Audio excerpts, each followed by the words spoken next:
Kami ingin mendapat dukungan, bantuan, kepedulian dari para pelaku usaha untuk ikut partisipasi dalam mengkolaborasikan, mewujudkan prioritas Kota Malang dalam pembangunan untuk Kota Malang ke depan.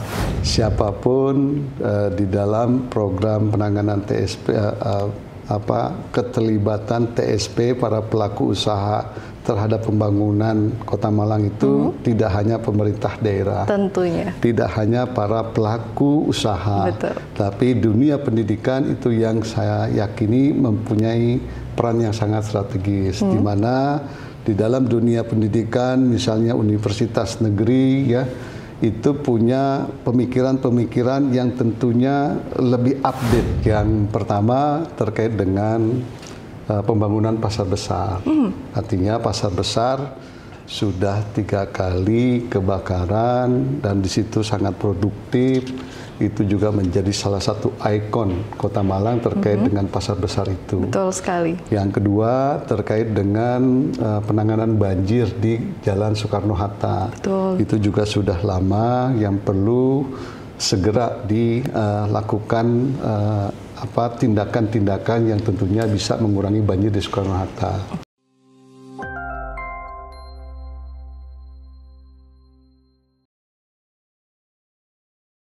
Ngalam, selamat datang di podcast Mako Suara Cita, podcast yang dikelola oleh Dinas Komunikasi dan Informatika Kota Malang. Saya Anya Farasya yang akan memandu bincang-bincang kita pada hari ini. Tentunya topik pada hari ini akan menjadi topik yang sangat penting dan relevan bagi Kota Malang untuk Kota Malang yang berkelanjutan. Sudah duduk bersama kita pada hari ini Bapak PJ Wali Kota Malang, Bapak Iwan Kurniawan STMM. Kami ucapkan selamat datang Bapak yang akan juga berbagi wawasan tentunya mengenai tanggung jawab sosial perusahaan yang nantinya akan membawa dampak positif bagi Kota Malang. Kami ucapkan selamat datang lagi sekali lagi Bapak. Terima kasih Mbaknya. Bagaimana kabarnya untuk hari ini Bapak? Alhamdulillah sehat dan rasa senang. Tadi sudah kita lihat juga jadwalnya Bapak cukup padat Bapak. Bagaimana hari ini rasanya Bapak?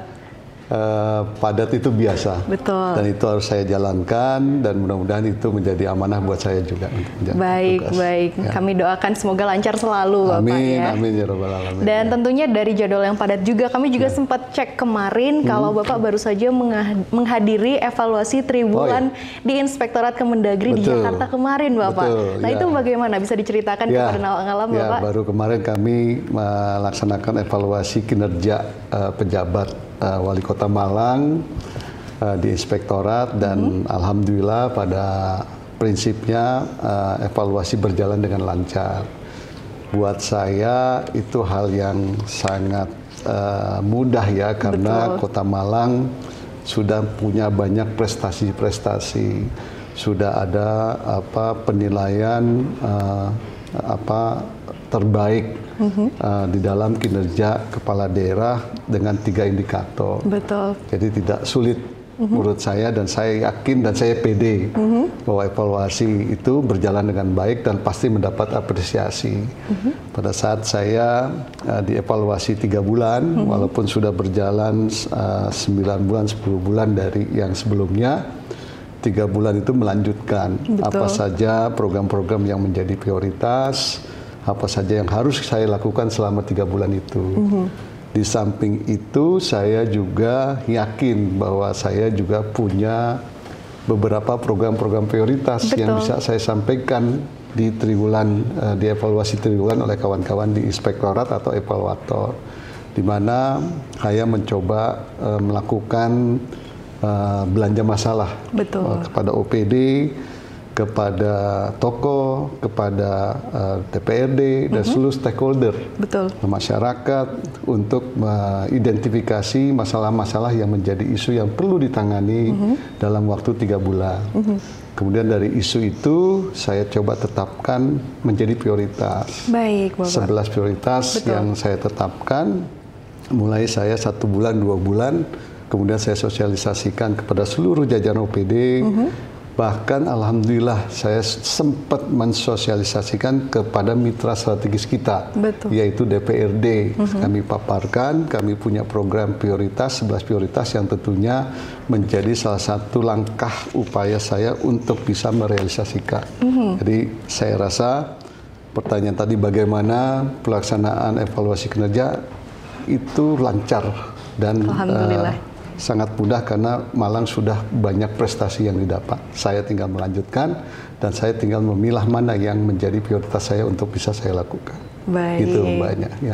Mantap sekali Bapak ya. Insyaallah. Tentunya tadi sudah ada disebutkan sedikit mengenai 11 program prioritas tadi Bapak. Tadi kan berangkatnya tentunya dari ada isu-isu di Kota Malang. Dan boleh diceritakan juga kenal mengenai 11 program prioritas ini apa saja Bapak? Ya, yang pertama terkait dengan pembangunan pasar besar. Artinya pasar besar sudah 3 kali kebakaran dan di situ sangat produktif.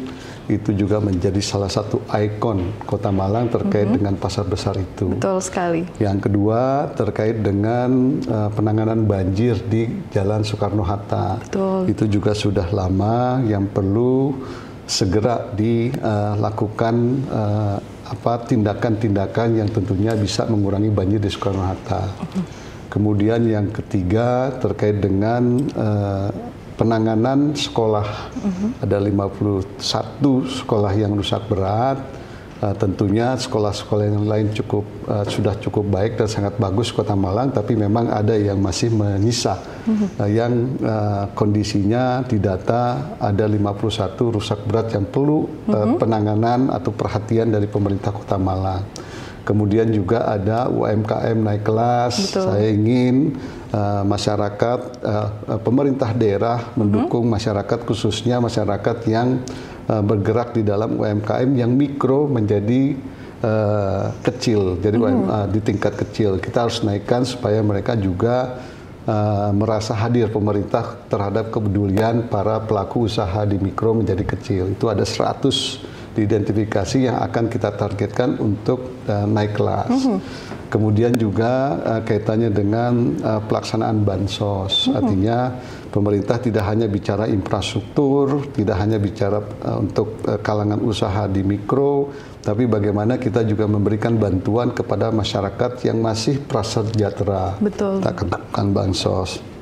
Kemudian samping itu juga ada percepatan terhadap realisasi penyerapan anggaran tahun 2024. Karena kenapa? Kalau itu kita belanjakan anggaran yang sudah ada di APBD, tentunya akan berdampak terhadap pertumbuhan ekonomi untuk masyarakat Kota Malang.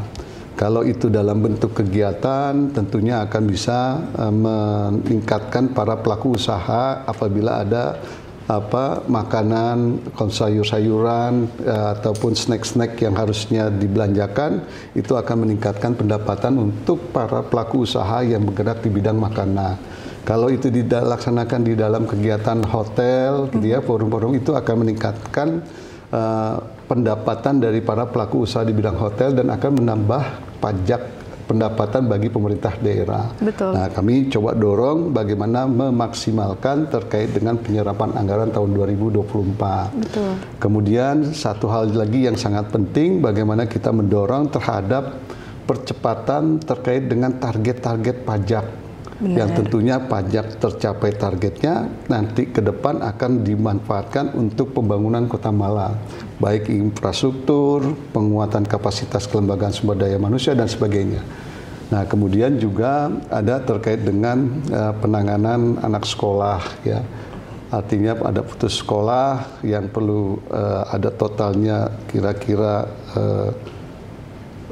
putus sekolah itu kalau nggak salah 5.000 sekian. Betul. Ya jumlahnya yang harus kita identifikasi, kemudian intervensi bagaimana anak putus sekolah itu bisa sekolah sehingga orang tuanya mempunyai harapan yang penuh yang baik ke depannya untuk masa depan anaknya. Betul. Masa depan anaknya baik, tentunya orang tua akan merasa senang dan orang tua merasa terbantu dengan kondisi anaknya yang punya masa depan yang baik. Nah, itu kira-kira program-program yang menjadi prioritas yang saya lakukan berdasarkan dari belanja masalah dari seluruh stakeholder yang ada yang terkait di Kota Malang ini.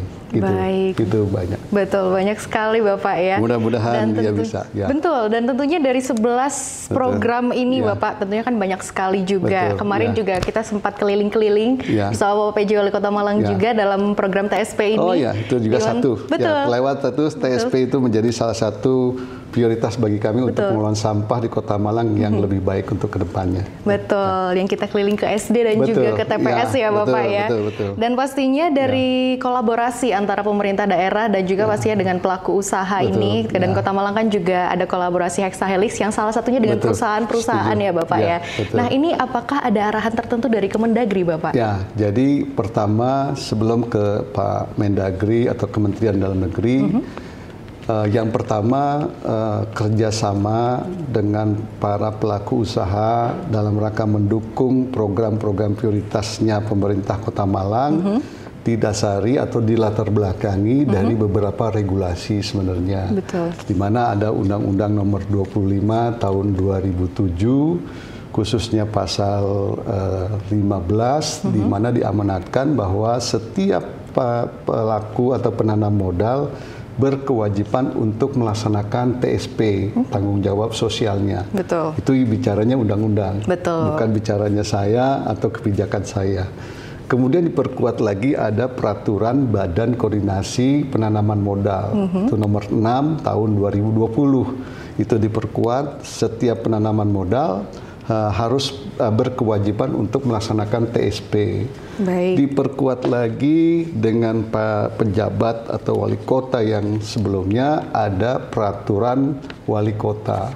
Betul. Ya, nomor 42 tahun 2022. Di situ disebutkan rencana kegiatan program TSP yang disusun oleh perusahaan harus bersinergi dan berkolaborasi dengan program-program prioritasnya pemerintah Kota Malang. Betul.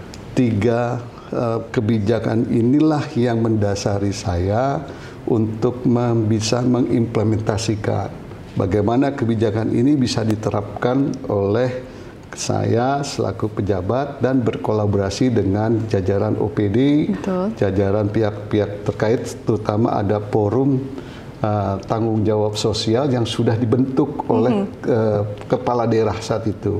Kolaborasi, kemudian kita coba komunikasi dengan para pelaku usaha. Kalau itu kita bisa laksanakan, itulah yang selalu diamanatkan oleh Bapak Menteri Dalam Negeri. Betul. Bahwa saya ditugaskan sini, pertama bagaimana melaksanakan satu kebijakan-kebijakan yang sudah dimandatorikan daerah harus dilaksanakan. Jadi mandat ya Pak Menteri kepada kita, implementasikan satu amanat mandat yang ada di kebijakan.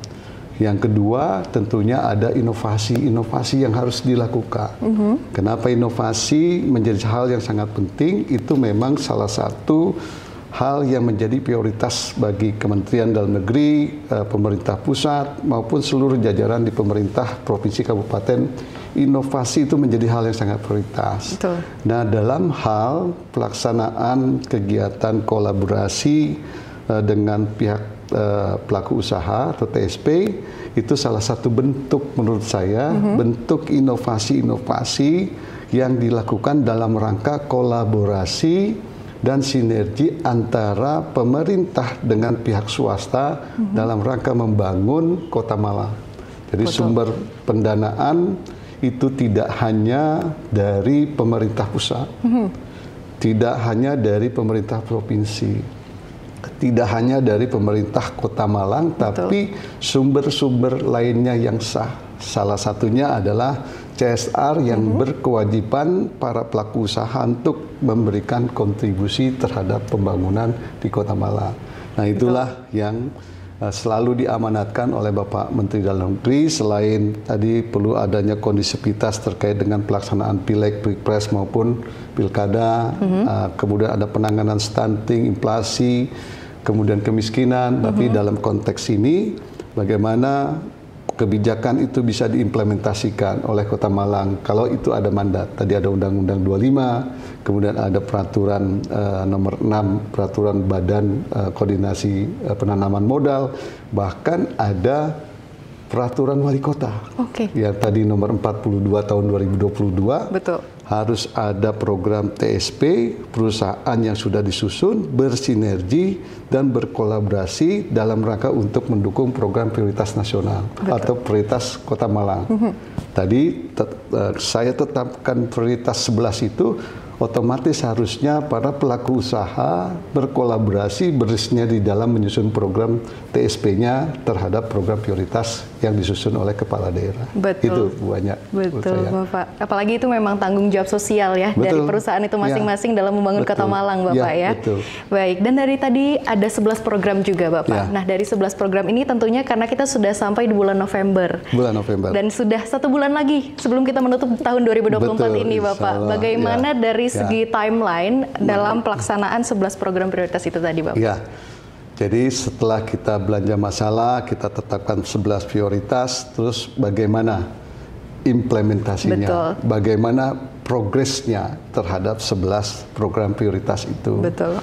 Yang pertama, kami 11 prioritas itu kami sudah petakan sumber dananya ada dari APBN, ada dari APBD provinsi, kemudian ada APBD kota, kemudian ada CSR atau TPSP, tanggung jawab sosial perusahaan. Betul. TSP.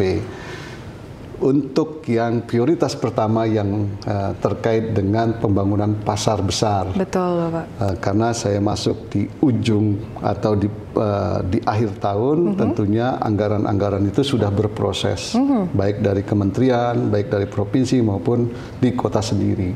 Kami sudah masuk tahapan di dalam pengusulan. Kami sudah buat usulan, kami kirim ke PUPR, kemudian direspon, kami undang PUPR, kemudian dilakukan pembahasan, kemudian ada beberapa masukan. Kemudian sudah dilakukan review terhadap DD-nya. DD untuk kebutuhan pasar besar di Kota Malang. Betul.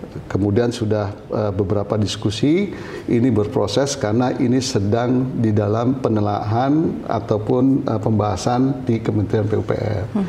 Untuk ini progresnya masih terus komunikasi dan kita berdoa.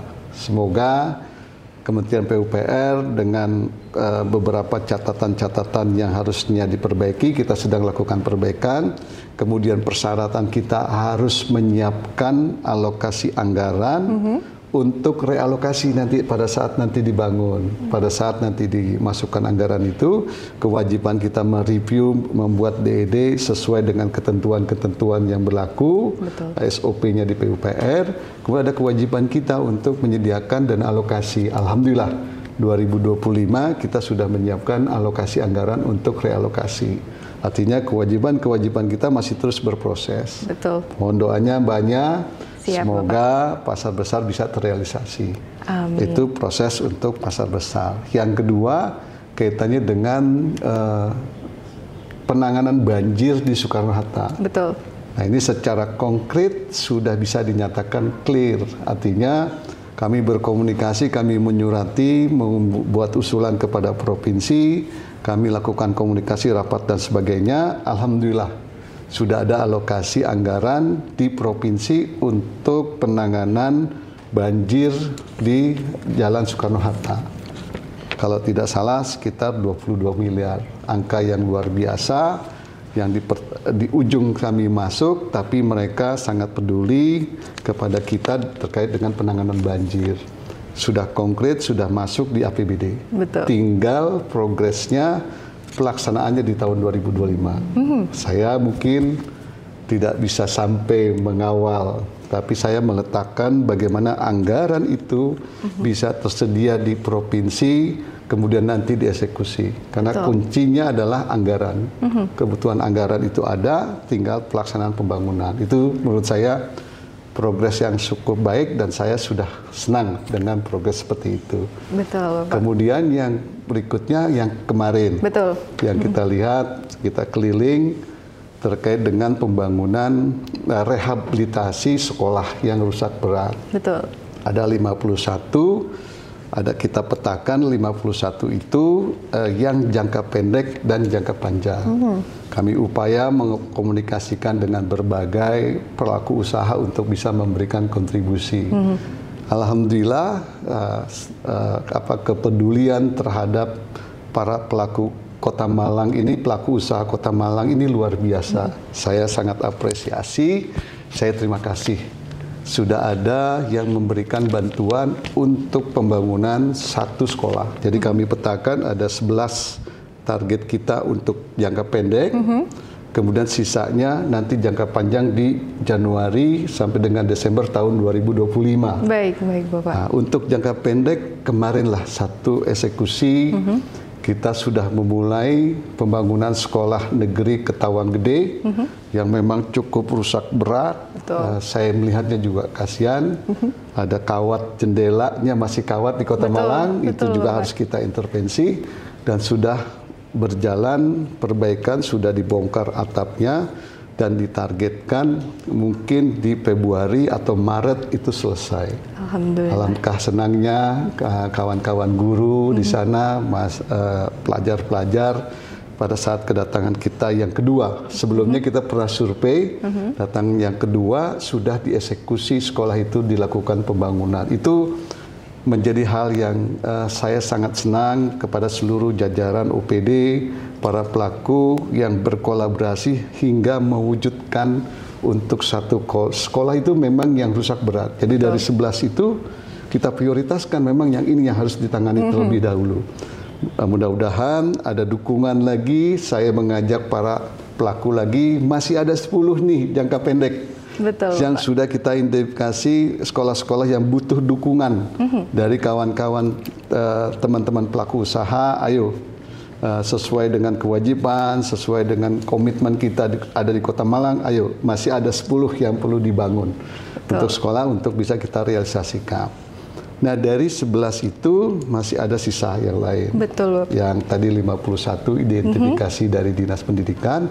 Alhamdulillah saya bersama Pak Sekda, saya bersama Kepala Bapeda, Kepala Bapeda dan Kepala BKAD duduk bareng dengan DPRD sepakat untuk kita mengalokasikan anggaran sebesar 15 miliar untuk sisanya yang nanti akan dibangun. Menurut saya sudah DPR sudah setuju, punya komitmen yang sama dengan kita, itulah peletakan. Jadi sudah ada anggaran, tinggal nanti dieksekusi untuk pembangunan. Walaupun saya tidak bisa melihat pembangunan, tapi kalau diundang apanya, diundang Pak Sekda datang untuk pembangunan, saya siap-siap saja. Karena itu bagian daripada kebahagiaan bagi saya pada saat punya program prioritas bisa terimplementasi dengan baik. Itu yang sekolah. Betul. Kemudian saya datang ke sini juga berkomitmen ingin melaksanakan penataan pengelolaan sampah di Kota Malang. Betul, Bapak.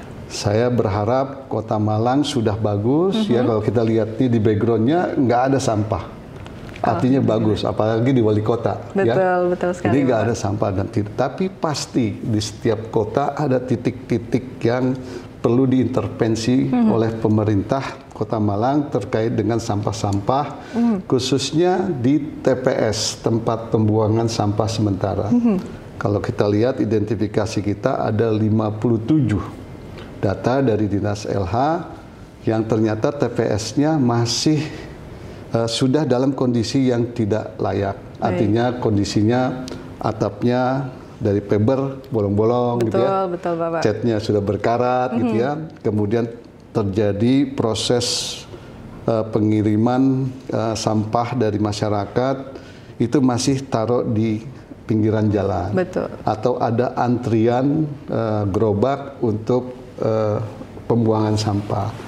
Nah, konsepnya ini tertutup, dibangun, kemudian lalu lintas untuk pembuangan sampah itu di dalam.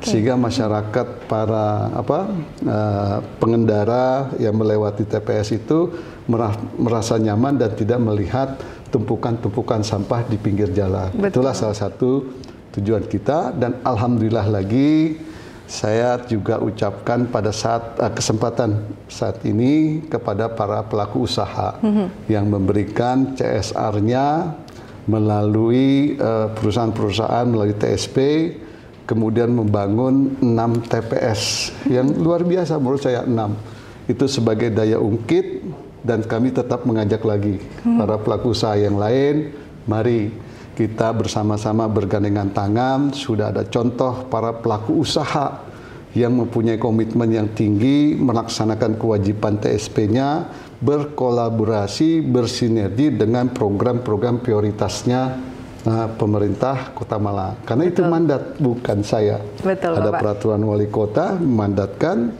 program yang disusun oleh TSP, perusahaan-perusahaan itu harus bersinergi dan mendukung terhadap program prioritas nasional. Betul. Saya yakin para pelaku usaha sudah banyak dukungan bantuan dari kawan-kawan pelaku usaha untuk yang sektor-sektor yang lain, clear. Tapi tambahkan bantuannya bagaimana sinergi dengan program prioritas pemerintah Kota Malang. Betul. Itu 2, 3 yang alhamdulillah sudah berprogres. Betul. Insya Allah nanti UMKM, Bansos, realisasi penyerapan anggaran itu nanti di Desember akhir tahun. Oke. Bansos juga nanti kita akan lakukan setelah nanti kita melakukan gathering ya. Saya juga ingin tidak puas-puasnya saya ingin mengajak para pelaku usaha. Kemarin kita parsial ngobrolnya, diskusinya kita undang, tapi nanti ada forum besar, gathering, yang akan insya Allah akan dilaksanakan tanggal 28 November. Kami ingin mendapat dukungan, bantuan, kepedulian dari para pelaku usaha untuk ikut partisipasi dalam mengkolaborasikan, mewujudkan prioritas Kota Malang dalam pembangunan untuk Kota Malang ke depan. Waduh. Itu banyak. Ya. Baik, keren sekali Bapak. Mudah-mudahan insya Allah. Betul, dalam waktu 3 bulan ini sudah terrealisasi banyak sekali. Tadi juga sudah hanya catat beberapa, ada yang pasar besar, kemudian dari Jalan Soekarno-Hatta juga, SD dan juga TPS sudah banyak sekali Bapak ya. Mudah-mudahan. Dan ini juga isu-isunya pasti seputar Kota Malang dan juga sangat sesuai dengan kebutuhan dari warga Kota Malang itu sendiri pastinya. Kami ucapkan juga terima kasih Bapak ya, mewakili Nawak Ngalam yang ada di rumah juga pasti juga cukup merasa bangga atas pencapaian yang sudah dicapai oleh Kota Malang ini. Dan sudah 3 bulan juga Bapak berada di Kota Malang. Betul. Bagaimana Bapak? Apakah betah Pak berada di Kota Malang? Ya, kalau soal betah, banyak waktu itu kita ketemu podcast berapa 2 bulan yang lalu. Betul Bapak, di bulan Agustus. Badan saya kurusan kan? Nah, sekarang saya gendutan. Berarti saya senang. Karena dengan gemuk, ya berarti saya hidup senang dan hidup betah gitu di Kota Malang. Saya sangat bersyukur. Di Kota Malang selalu saya menyampaikan di setiap forum, setiap sambutan baik di ke lingkup Kota Malang, kemudian lingkup di tingkat pusat. Saya mempunyai stakeholder OPD yang luar biasa. Tentunya Bapak. Artinya punya kapasitas yang besar dalam melakukan kompetisi di dalam melaksanakan pekerjaan sesuai dengan tugas fungsinya untuk mencapai apa yang menjadi tujuannya. Jadi kapasitas, kemudian komitmen, dan satu lagi terhadap loyalitas apa yang menjadi programnya saya didukung penuh oleh OPD-OPD. Saya tidak akan mungkin bisa melakukan tadi dalam jangka waktu 3 bulan. Ada beberapa progres yang prioritas-prioritas yang sudah tetapkan bisa terrealisasi tanpa didukung komitmen, loyalitas pada perangkat daerah dari Sekda, OPD, asisten, seluruhnya berkolaborasi membantu saya dalam rangka untuk melaksanakan tugas saya. Tentunya Bapak. Itu yang bikin saya gemuk, jadi saya senang gitu. Betul, karena semangat juga ya Bapak mengerjakan. Ya, kalau bisa saya jangan disuruh pulang, saya betah itu. Gitu. Ya, gitu. Siap. Kami doakan Bapak ya semoga betah di Kota Malang juga. Dan juga pastinya karena ini banyak sekali program-program yang tadi juga sudah dijelaskan program-program yang sudah terrealisasikan seperti apa saja dan rencana lanjutannya untuk tahun 2025 juga. Tadi beberapa juga sudah dipaparkan Bapak. Dan nampaknya memang kolaborasi antara pemerintah daerah dan tentunya dengan pelaku usaha tadi ini menjadi perhatian khusus ya Bapak ya. Dan itu juga yang menjadikan Kota Malang meraih banyak sekali penghargaan. Kami hitung tadi sekitar 20 prestasi Bapak. Itu belum kehitung semua. Kalau belum kehitung semua ada 100 sekian. Atau 1000 sekian, saya nggak tahu. Betul sekali Artinya Bapak. tidak bisa dihitung. Betul sekali Bapak. Dan tentunya karena dari sudah semenjak Bapak menjabat di 3 bulan kemarin ini Bapak, kan sudah kita hitung banyak sekali prestasi sekitar 20 sampai 30-an itu Masa Bapak. jabatan saya? Iya. Itu yang kerja teman-teman. Saya hanya di panggung menyampaikan itu, tapi saya luar biasa untuk itu. Dan mungkin bisa diceritakan sedikit Bapak bagaimana? Ya, saya satu lagi banyak yang satu program prioritas juga yang penting yang saya terlewat mungkin dalam menyebutnya, yaitu adalah penanganan parkir.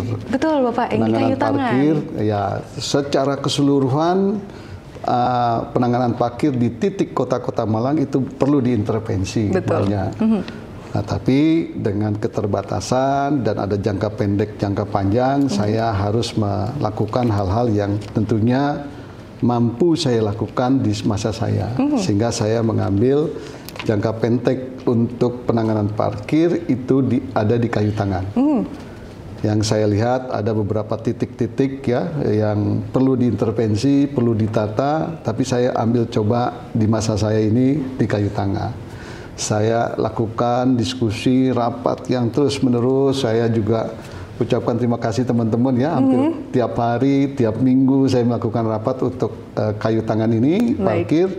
Alhamdulillah, pertama dari sisi proses tahapan untuk apresial, kemudian kita harus beli lahannya, di mana lahannya harus kita pilih berdasarkan kajian, kemudian proses ketemu dengan orang yang akan kita pemilik lahannya, komunikasi, kemudian mereka bersedia sampai nanti selesai kira-kira di proses di dalam apresialnya itu kajian dan sebagainya itu di bulan November. Kemudian kita sudah ada alokasi anggaran untuk pembebasan untuk pembelian lahannya. Kemudian belum teralokasi saat itu di rencana Aqua PPS sebelumnya untuk pembangunan. Akhirnya kami usulkan kepada DPR, alhamdulillah. Jadi bukan hanya alokasi untuk pembelian lahan, tapi kita masukkan alokasi untuk pembangunan parkirnya. Nah, kenapa saya sangat konsen itu? Karena disitulah yang volumenya paling besar. Kalau kita lihat ada hitungan dari Dinas Perhubungan, 1.250 kapasitas motor yang parkir sehari-harinya di situ. Ada 135 atau 25 mobil kendaraan. Jadi volumenya sangat besar. Harapan saya anggaran sudah disediakan 2025, kemudian dilakukan intervensi, jangan terlalu panjang. Jangan kita sudah ada anggaran 2025, baru kita intervensi di Januari. Akhirnya akan butuh waktu 6 bulan seperti sekarang. Sekarang ini sudah dari bicara parkir itu sudah 4 bulan waktu saya mulai. Saya sudah bicara parkir, udah 4 bulan persiapan. Kalau kita mulai Januari, kita akan kehabisan waktu. Dari sisi misalnya kita selesai pembebasan lahan, kemudian dibayar, kemudian dibangun 2 bulan, 3 bulan. Kalau perlu kita tarik pengadaannya, sehingga pada saat Januari, Februari, Maret, atau April sudah selesai pembangunannya, April, Mei, Juni sampai dengan Desember kita sudah mendapatkan PAD parkir itu sudah operasional. Baik. Artinya kita akan mendapat PAD lebih cepat. Itulah pemikiran saya. Jangan kita tunda-tunda yang punya potensi terhadap program kegiatan yang punya potensi terhadap peningkatan PAD. Parkir kayu tangan akan punya potensi pendapatan PAD yang luar biasa. Luar biasa, Bapak. Setelah kita bangun, nah saya berharap ya kepada para OPD, seluruh jajaran, Pak Kadis Perhubungan, kalau kayu tangan itu saja bisa kita tata, yang kecil-kecil itu harusnya mudah. Inilah salah satu contoh yang nanti saya pergi dibangun itu, kok bisa yang kayu tangan ditata. Masa yang titik-titik parkir yang kecil-kecil itu tidak bisa ditata. Jadi model itulah yang saya inginkan, ditatalah yang lain seperti kayu tangan dilakukan. Butuh anggaran yang besar, butuh ada komunikasi dengan masyarakat, penataan yang intensif, kemudian dilakukan. Nah, bagaimana yang titik-titik yang lain juga bisa dilakukan. Kalau ini berjalan dengan baik, artinya akan memberikan contoh kepada penanganan-penanganan titik-titik parkir yang perlu ditata. Betul. Baik, berarti dengan sesuatu yang besar kita bisa pasti menghandle yang kecil-kecil begitu ya, Bapak ya. Seperti itu. Baik, baik. Dan tadi kan juga sudah dibicarakan juga soal rencana jangka panjang dan juga jangka pendeknya dari TSP itu tadi. Tapi agak kepo sedikit ini Bapak, mungkin awak-ngalam penasaran ya mengenai rencana jangka panjang dan juga rencana lanjutan untuk program-program TSP lainnya ini seperti apa, Bapak?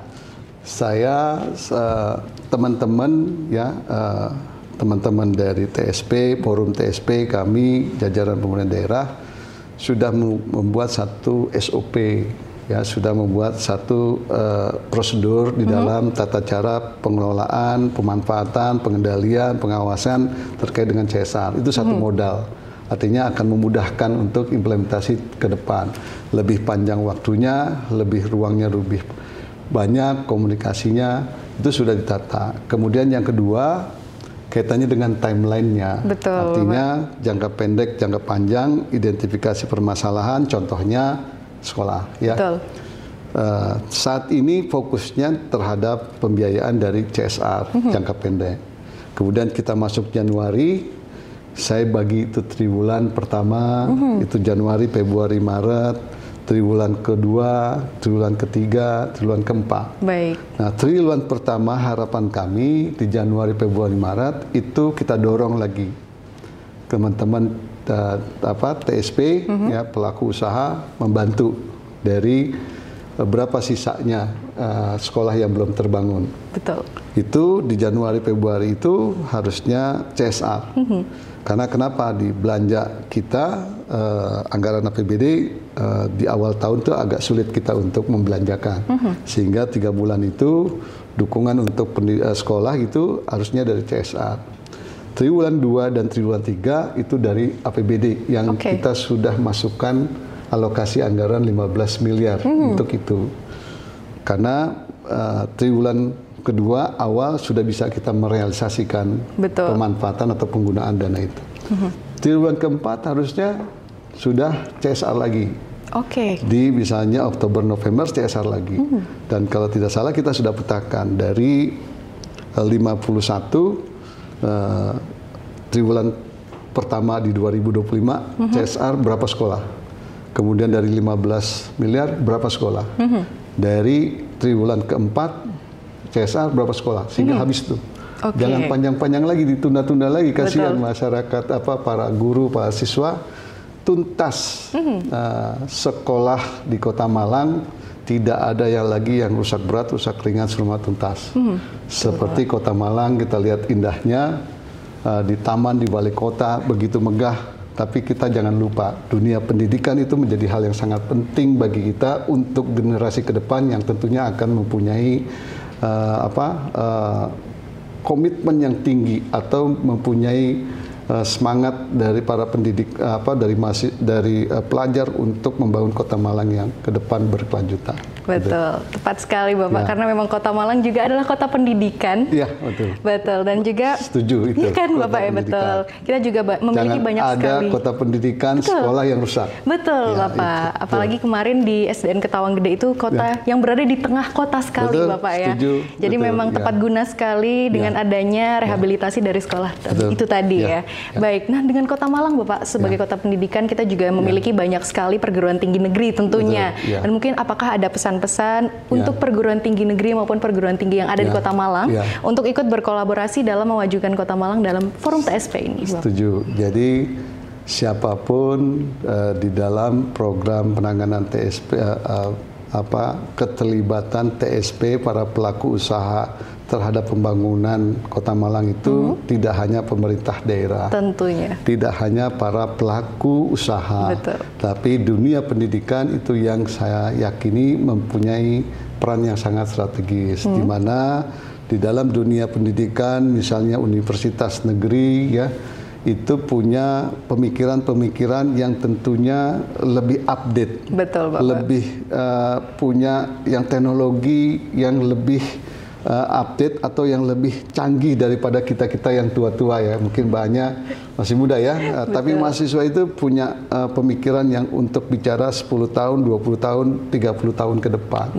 Sehingga alangkah baiknya para mahasiswa universitas berkolaborasi dengan kita untuk bisa mendorong para pelaku usaha, memberikan masukan terhadap program-program strategisnya sehingga akan didukung oleh para pelaku usaha. Dan kalau tidak salah di dalam forum TSP kita juga ada forum para anggotanya, salah satunya ada dari perwakilan perguruan tinggi, ada dari dosen ataupun pengurus perguruan tinggi yang ikut, yang tentunya akan mendorong bahwa ini satu model yang perlu didorong oleh para mahasiswa juga. Gitu.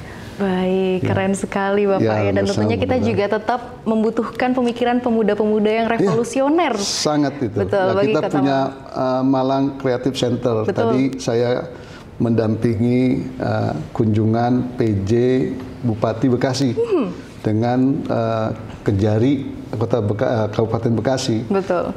Saya ajak ke sana, mereka geleng-geleng.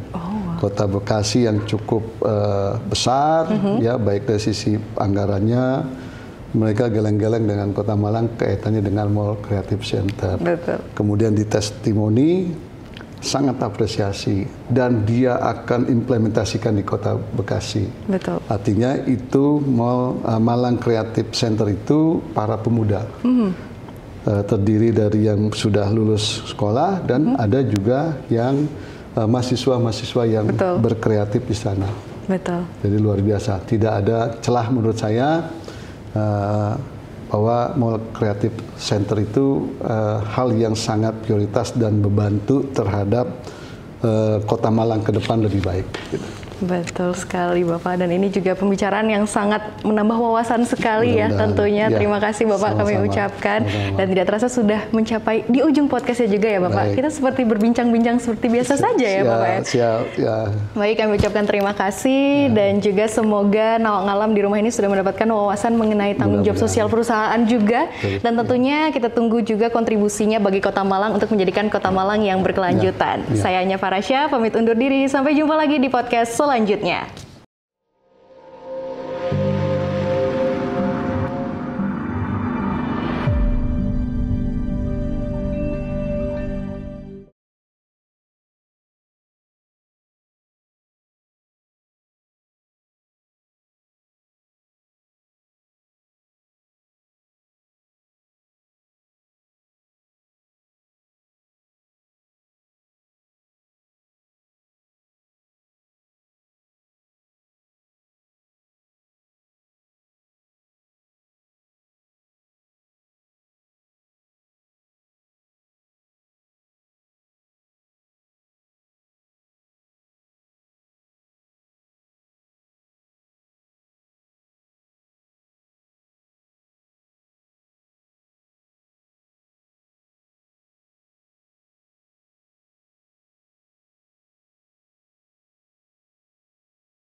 Siapapun di dalam program penanganan